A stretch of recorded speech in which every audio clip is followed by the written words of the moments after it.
Hey, next up, we have Amir Rezvani from lnfratek Solutions and Andrew Blower from ODOT speaking on high-speed visual inspection, sounding, and multi-faceted NDE for bridge preservation and rehab. Good morning, everyone. I'm Amir Rezvani with lnfratek Solutions.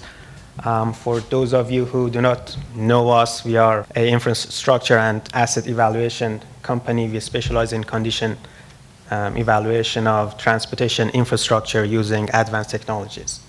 And within the infrastructure, within the transportation infrastructure, we focus on bridges, rigid runways, ports, and container terminals. Now, the way we do this, us being a technology company, we actually custom build our inspection platforms using the information we get from our clients being asset owners, their needs and their requirements. And once these inspection platforms are custom built, we actually offer their services back to our clients.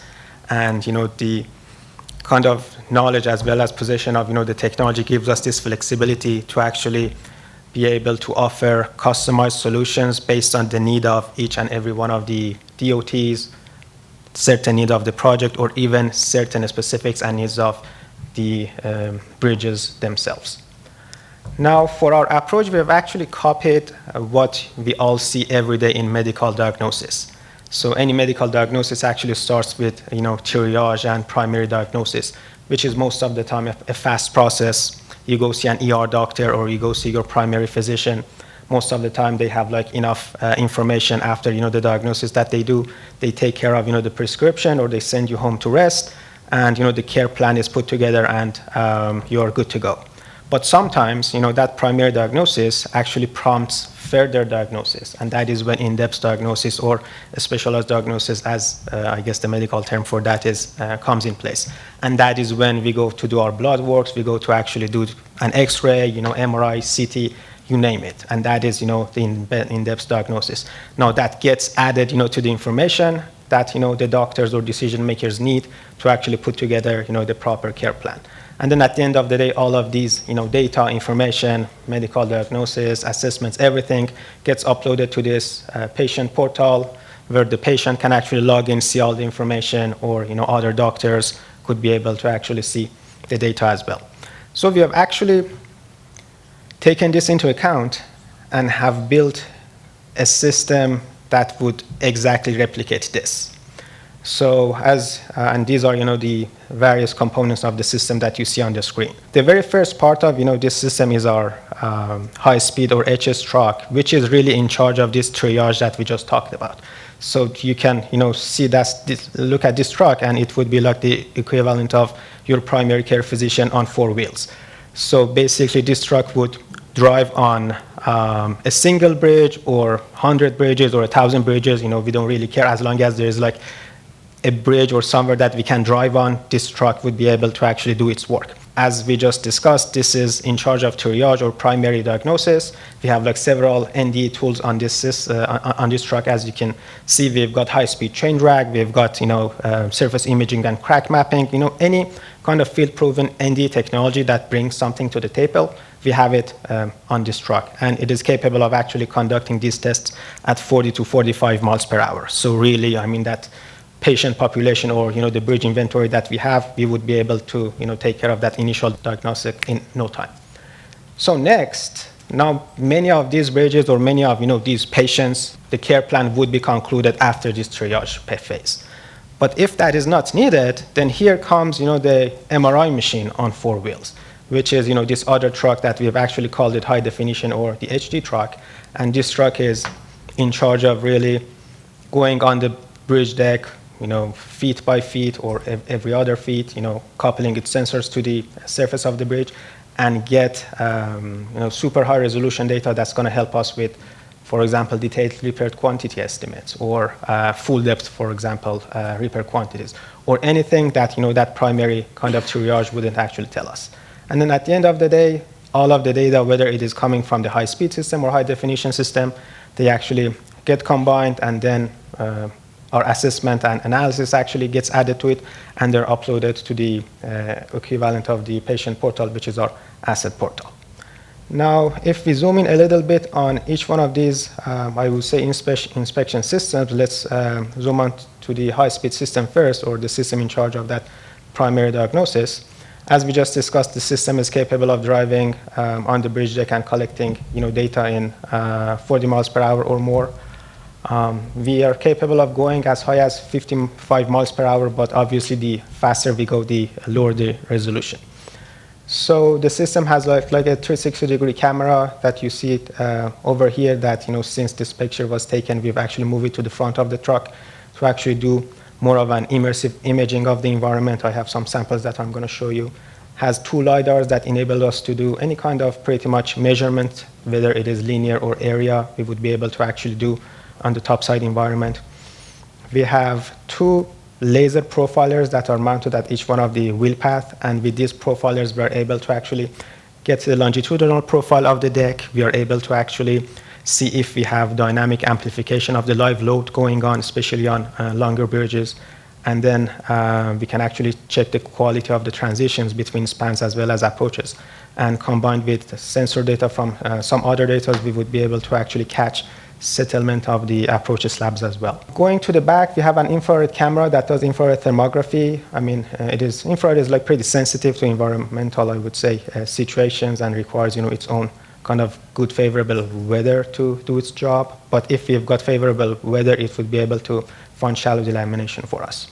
We've got 2 surface imaging cameras that are literally in these boxes and looking down, and the surface is actually illuminated by 2 laser lights so that we can do surface imaging in pitch dark scenarios. And we use the surface images and we do automated crack mapping, and the system is actually able to paint over the cracks based on 3 crack width bins that you would be able to define yourself, and then at the end of the day reply and report back to you the total length of crack in each one of those lengths. And we are capable of actually finding cracks as small as 4 milli-inch, which is ideal for preservation activities actually, because it's kind of super early cracking. Now the cherry on top of this system, I would say, is a high-speed chain drag that we have actually added to this system in 2020. So this is like these kind of black boxes that you see here.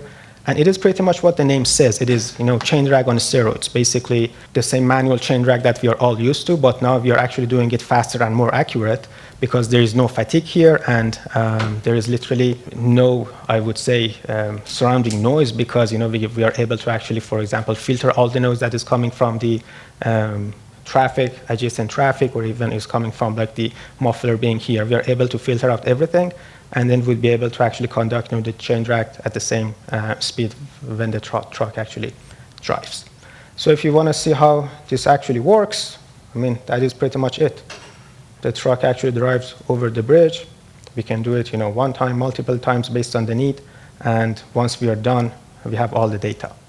Now going into the in-depth inspection system, or that MRI machine on 4 wheels, for this system, obviously, because we have ground-coupled sensor, we're going to require lane closure.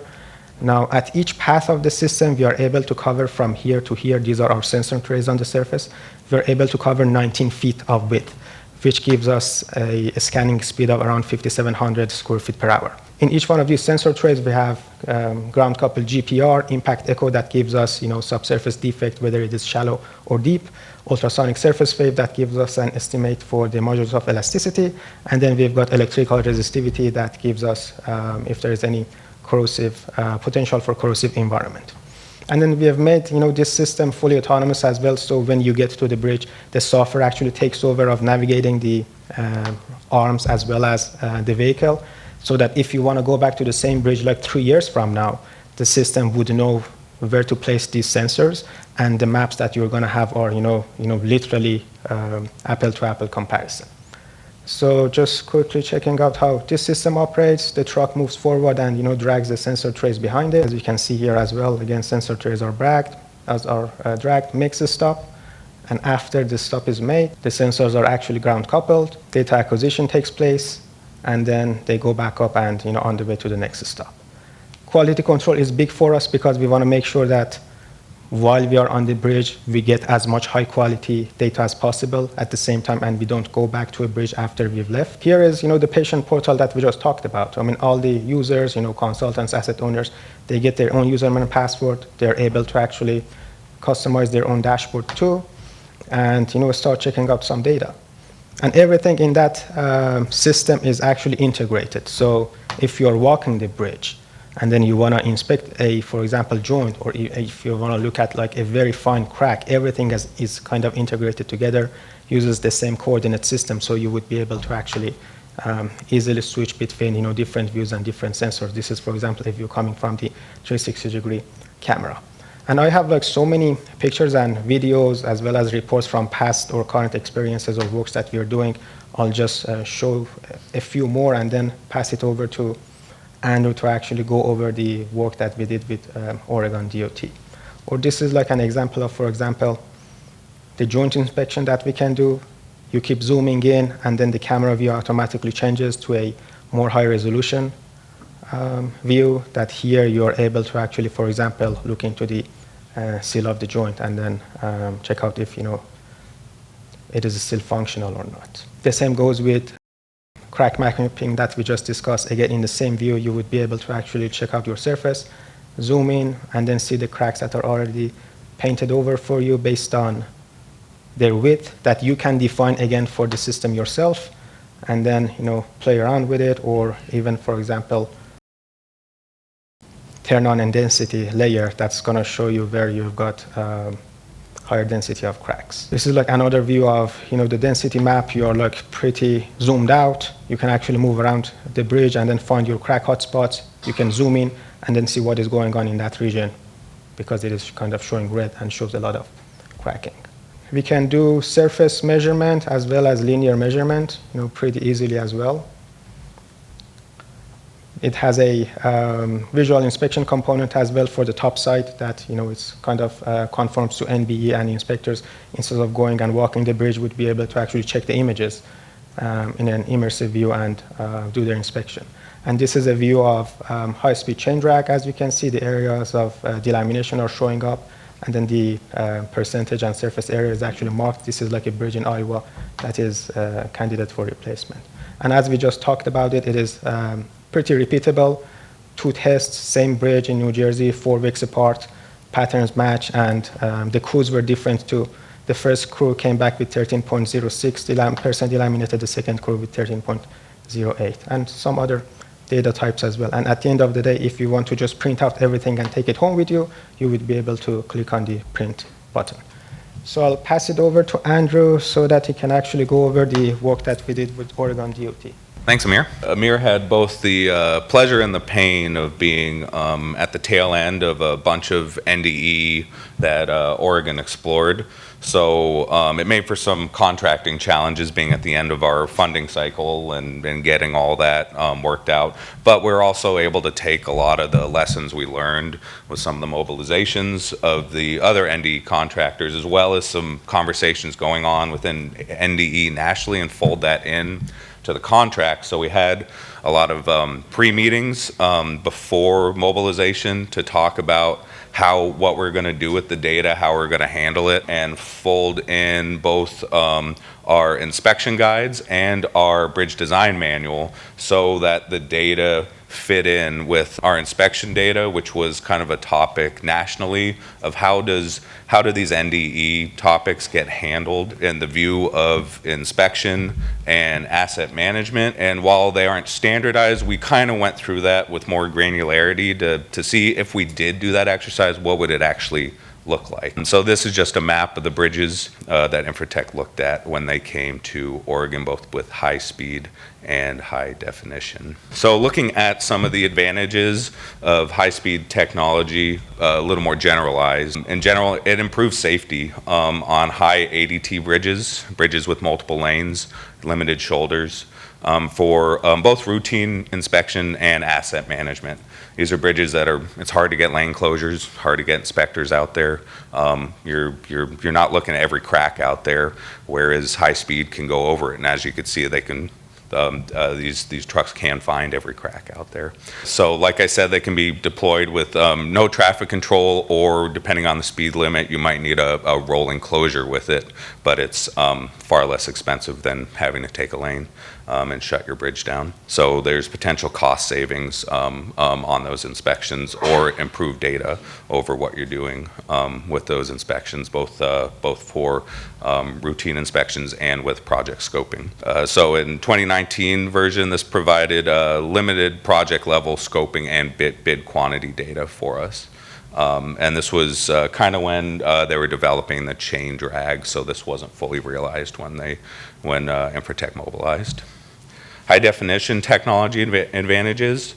This provides detailed deck condition data correlated through multiple NDE technology. Because it has multiple technologies, it improves confidence in the data. It showed to correlate well with chain drag. We went out and chain dragged to just see how this compared to the data that we were getting. And it can be used effectively to provide construction quantities and guide scoping decisions. And in cases can give us full depth repair quantities through inference, which is what we were after. We were having issues where we'd get under contract and we didn't know where we'd have to do full depth repairs, and this could give indications of where those would occur. So there are some disadvantages. Resolution, as Amir talked about, with air-coupled high-speed GPR doesn't correlate very well with chain drag.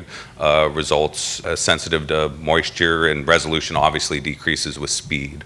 So you may need a rolling closure on high-speed routes. And then we talked about infrared thermography. It's not very usable a lot of time in Oregon, especially in Western Oregon, just because we don't have those temperature swings. Very wet. And HD requires full lane closures. 5,700 feet an hour is pretty good, but to get that data does come at a cost of a full lane closure. And then it does not replace the need for destructive testing, chloride analysis, looking for sulfates, compressive shear strengths, etc. So if you're looking for that data, obviously you still need to do the destructive testing. And then requires time to post-process the data. A lot of times you do a chain drag, you spray paint your delaminations on the deck, you walk the deck, you get your measurements of where you are on the deck, and you can create a map and have data at the end of the day. But this takes a little more time to post-process, get it uploaded to the portal. Quick case study. This is East Main Street over Highway 1. Southern Oregon, Ashland. It's a traditionally reinforced concrete box girder, widespread delamination. Bridge crew just given up on it. They were putting cold mix in the potholes. It's not on a main route. It goes over I-5, but it's a primary bus route locally. There's some evidence of shear flexure cracking in the box, but other than that, the structure's in fairly good shape, other than the deck. So we did chloride analysis and petrography. There were some chlorides there. It gets de-iced, but they weren't above the threshold, which we use 0.04% by weight of sample, which is fairly conservative. And petrography showed no reason within the concrete itself that these cracks should be occurring. We took HD out there, and the stack plot just confirms that we had a concentration of defects in both negative and positive moment regions, and there is no correlation with shallow rebar, which you would expect if it was from environmental loading, that your defects would be where the rebar was most shallow. Electrical resistivity was kind of a toss-up, just because there was a lot of it was very dry, so that data wasn't very reliable in this instance. So based on our pre-meetings, this fell in a category to be replaced. You can see area of delamination was around 30%. Deep delamination was around 10%. Unfortunately, because of where this falls in our funding and where it falls on our priority list, we're going to have to baby this along for a while. We've decided that we are going to put a structural overlay on it, knowing it isn't going to last its full service life until we can fund a replacement. But there's a good example where HD helps kind of fill in the gaps where load rating analysis and element level inspection and destructive testing might have a hard time justifying bridge replacement. Any questions? With that high-speed detection, how deep can you go in the concrete for testing delaminations? And with what kind of resolution is your GPR for that? I mean, what is pretty much important that I got to actually note here is that was actually a very good question, because we got to highlight the differences between GPR in finding delaminations and, for example, chain drag. I mean, GPR, there's kind of this, I would say, general, not very right kind of understanding that GPR may actually find delamination, but really what is happening is GPR is sensitive to moisture. So chances are you have got a delamination and it's not packed with moisture, and that GPR wouldn't be able to actually find it because there is no moisture there. And sometimes even if GPR sees material difference between concrete, a little bit of, I would say, air gap because of delamination, and again concrete, most of the time the automated data processing that GPR systems actually do would actually remove that kind of airbag that you have as error. So that is why if there is not much moisture, we wouldn't really expect GPRs to actually find delamination. That is why the way that we report, for example, the data of GPR, we say it is a moisture ingress survey, or something that, for example, tells you how much moisture you've got in the concrete. For finding delaminations with the high-speed system, we use our chain drag system that we can, and it is like equivalent of the manual chain drag that we do based on its physical principles. So it doesn't really go below, I would say, top mat. So we can with confidence say that we find shallow delaminations. Now we are actually running a few tests as we speak with one major airport, and with this exact chain drag system, we are driving at 2 miles per hour, and then there we have been able to actually find delaminations with this same chain drag with a little bit of a different data processing methodology. And those actually we got some coring data as well, and we were able to actually find some of these delaminations as deep as 12 inches. And that runway deck that we're looking at is in total 16 inches. So we are getting making some progress in that regard, but it's not fully validated yet. But it is ongoing. The full validated, I would say, capability is just finding shallow delaminations at 40 miles per hour. Yeah, and I kind of went over this because I knew I was running short on time, this stack plot, to see, you can see the GPR amplitude there at the top doesn't quite match up with the impact echo and ultrasonic surface waves, as Amir was saying, because it's not measuring the same things. That's why high speed would give you indications of a possible issue, but you would really need the ground coupled technologies to get good answers, to get that good correlation with the chain drag, because that's what it is. You're ground coupled with that, even though your ear's off the ground, you're actually impacting it with that chain to get that response. That's where that misconception comes from a lot of time with GPR. You're actually measuring that attenuation and that signal bouncing off those water molecules. So, question on the cracking. You're using high-speed cameras and lasers to measure cracking, and you said you could measure up to 0.04. Did I get that right? Yeah. So inches. Yeah. The laser actually isn't used for measurement. The laser actually used to illuminate the surface where the camera is actually looking at. Yeah, and because we are driving at such high speeds, we need to actually supply a lot of light. And the laser that we have here is more intense than sunlight. Actually, if you get, perhaps to half a feet of it, you're going to burn your hand. And we had to get FDA certification and things like that. And then the cracks that we can actually find can be as small as 0.004 inches. Yep, two zeros and then 4, yeah. Which is around 0.1 millimeter. Can you categorize those into condition states and therefore produce? Yep, and the bins are user defined. You can define the bins yourself, actually. exactly what we did was match it up with our inspection guide. Right. The preceding was produced by the National Center for Pavement Preservation. More information can be found on the web at pavementpreservation.org. Additional support provided by Michigan State University.